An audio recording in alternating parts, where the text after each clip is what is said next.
كلمتان حبيبتان إلى الرحمن.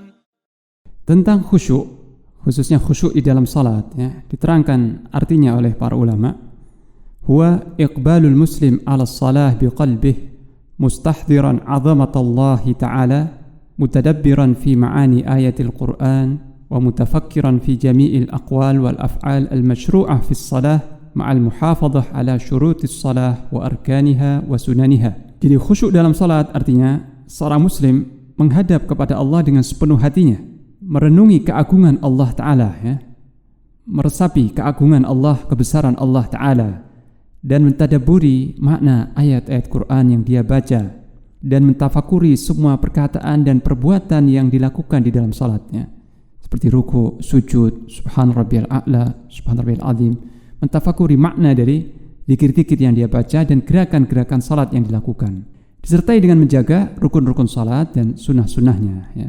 Itu makna khusyuk di dalam salat. Jadi intinya khusyuk artinya menunaikan salat dengan sesempurna mungkin, memperhatikan adab-adab yang zahir dan juga yang batin.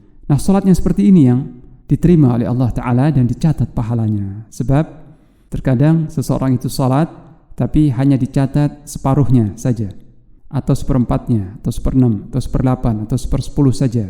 Karena sebagaimana kata Ammar bin Yasir radhiyallahu anhu, apa yang lalai di dalam salat itu tidak dicatat, ya. Jadi seorang yang salat tapi dia tidak mentadabburi apa yang dia baca, dia tidak merasa khusyuk di dalam salatnya, maka hal-hal yang lalai itu di dalam salat tidak dicatat bagian dari salatnya. Tentang sarana untuk khusyuk, ya, bagaimana cara untuk khusyuk? Para ulama menyebutkan beberapa sarana, ya, beberapa cara untuk seorang itu dapat khusyuk di dalam salat. Yang pertama adalah berdoa kepada Allah, mohon kepada Allah supaya dikaruniai salat yang khusyuk. Kemudian yang kedua, mengetahui bahwa salat ini adalah amal yang pertama kali nanti dihisab pada hari kiamat kelak, sebagaimana disebutkan dalam beberapa hadis yang sahih. Jadi amal yang pertama dihisab dari seorang hamba pada hari kiamat adalah salat. Jika salatnya itu baik, soluhat, salatnya itu bagus, baik, maka dia beruntung dan meraih pahala. Aflaha wa anjah, dia beruntung dan salatnya berhasil, jadi dia meraih pahala salatnya. Wa in fasadat faqad khaba wa khasir, jika salatnya buruk maka dia rugi karena tidak mendapat pahala, dia kecewa dan rugi karena tidak selamat dari azab. Jadi karena salat ini yang pertama kali dihisab dari amal seseorang pada hari kiamat dan ibadah yang paling menentukan, ya, maka ini akan mendorong seseorang untuk berusaha sekhusyuk mungkin di dalam salatnya. Kemudian juga cara yang kedua adalah memandang tempat sujud. Jadi pandangan mata tidak beralih, ya, tidak bergeser dari tempat sujud, terus memandang ke tempat sujud. Jadi tidak melihat ke depan, ke kanan, ke kiri, ya, melirik ke kanan, ke kiri, melihat, memperhatikan karpet atau sajadah, tidak, selalu mengarah ke tempat sujud. Jadi menundukkan kepala, mengarahkan pandangan ke tempat sujud, dan bersedekap, meletakkan tangan kanan di atas tangan kiri dan diletakkan di dada, ya. Nah, tentang hikmah bersedekap ini diterangkan oleh Imam Ahmad, ini adalah sifat seorang yang menghinakan dirinya di hadapan yang mulia, maka dia berdiri dengan cara seperti itu, bersedekap, ya. Jadi menundukkan kepala, bersedekap dan tenang, diam. Ini sikap seorang yang merendahkan diri di hadapan Allah Subhanahu wa taala, ya. Kemudian tentang meletakkan telapak tangan kanan di atas telapak tangan kiri dan diletakkan di dada, Al-Hafidz Ibnu Hajar menyebutkan suatu hikmah yang unik, ya. Dia berkata bahwa niat itu tempatnya di hati, ya. Niat, ikhlas, khusyuk itu semua tempatnya di hati. Dan umumnya, ya, seseorang yang ingin menjaga sesuatu dengan sungguh-sungguh, dia meletakkan kedua tangannya di atas sesuatu yang dia jaga itu. Karena takut hilang atau takut pecah, ya, dijaga dengan kedua tangannya seperti itu. Begitu kata Al-Hafidz Ibnu Hajar. Jadi posisi salatnya harus menunjukkan seorang yang khusyuk, yaitu sekujur tubuh tenang, bersedekap, menundukkan kepala, mengarahkan pandangan ke tempat sujud. Dan ini sunnah Rasulullah SAW. Kemudian juga isti'adah, berlindung kepada Allah dari syaitan, ya.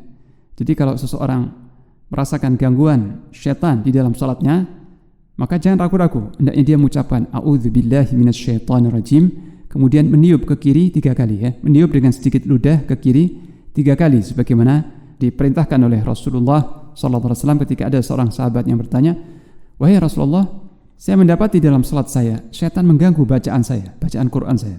Maka beliau bersabda, jika engkau mendapati seperti itu, maka ta'awudlah, berlindunglah kepada Allah dari syaitan dan meniuplah ke kiri 3 kali. Ya. Kemudian juga tidak melihat apa-apa yang menyibukkan hati seseorang ketika salat. Jadi di samping mengarahkan pandangan ke sujud, juga menjaga pandangan jangan sampai melihat ke sana kemari. Tetap ya, jangan melihat apapun yang bisa menyibukkan hati di saat salat. Kemudian juga mengingat kematian, ya. Mengingat kematian, dan boleh jadi salat yang kita lakukan ini salat yang terakhir. Ini dianjurkan oleh Rasulullah SAW agar setiap kali salat kita jangan membayangkan bahwa kita masih bisa salat lagi, ya. Boleh jadi ini salat yang terakhir, dan ingat-ingatlah kematian, maka insya Allah akan mendorong seseorang untuk khusyuk. Kemudian satu hal lagi yang disebutkan oleh para ulama, ya, bahwa keadaan seseorang di luar salat ini sangat berpengaruh ketika salat, ya. Jadi seorang yang ingin ketika salat khusyuk, ketika salatnya khusyuk, maka di luar salat dia harus menjaga lidahnya dari mengucapkan kata-kata yang sembarangan, menahan pandangannya dari melihat hal-hal yang tidak diridhai Allah Ta'ala, dan menjaga telinganya dari mendengar hal-hal yang mungkar, serta menjaga hatinya dari lintasan-lintasan yang maksiat. Jadi dia harus menjaga kondisinya, menjaga keadaannya di luar salat. Jadi di luar salat dia harus bertakwa kepada Allah, menjaga khatarat artinya lintasan-lintasan fikirannya, ya, dijaga, diluruskan. Kalau ada yang sesuatu yang nggak benar, berlindung kepada Allah dari syaitan. Kemudian menjaga lahadzat, pandangan matanya, jangan mandang sembarangan. Kemudian juga menjaga al-lafadzat, ucapan-ucapannya, ya. Ucapan-ucapannya juga dijaga, perkataannya. Seorang yang menjaga perkataannya di luar salat, ya, menjaga pandangan matanya di luar salat, menjaga lintasan pikirannya di luar salat, maka insya Allah ketika salat dia mudah sekali untuk khusyuk, ya. Kemudian Ibn Rajab Al-Hambali berkata bahwa khusyuk di dalam salat itu buah dari ma'rifatullah, buah dari seorang itu mengenal Allah dan mengenal keagungannya. Nah, siapa yang benar-benar mengenal Allah, maka dia akan semakin sempurna khusyuknya dalam salat. Jadi supaya seorang itu dapat khusyuk dalam salat, maka dia harus mengenal Allah melalui nama-nama Allah yang maha indah, mempelajari sifat-sifat Allah yang maha sempurna, sehingga tumbuh dalam hatinya kecintaan kepada Allah, pengagungan kepada Allah, rasa takut kepada Allah, ya. Nah, jika dia sudah mengenal Allah dengan baik, dengan benar, maka insya Allah salatnya akan khusyuk. Dia akan merendahkan diri di hadapan Allah, salat dengan penuh harap dan takut, ya. Demikian penjelasan tentang khusyuk. Adapun tumakninah, karena ditanyakan juga tumakninah. Nah, tumakninah itu artinya tenang. Tenang ketika berdiri, tenang ketika rukuk, tenang, ya, sampai lurus tulang punggungnya. Ketika sujud juga tenang, tulang-tulang itu persendiannya tenang dan lurus tulang punggungnya ketika rukuk dan ketika sujud. Jadi tidak buru-buru. Tumakninah itu artinya tidak tergesa-gesa. Jadi rukuk dengan tenang, tidak dengan tenang, lurus punggungnya, sujud dengan tenang, lurus tulang punggungnya dan tenang, tidak bergerak-gerak, ya, ketika rukuk, ketika sujud dan sebagainya. Mudah-mudahan Allah membantu kita semua untuk khusyuk dan tumakninah dalam salat-salat kita. Demikian, wallahu a'lam.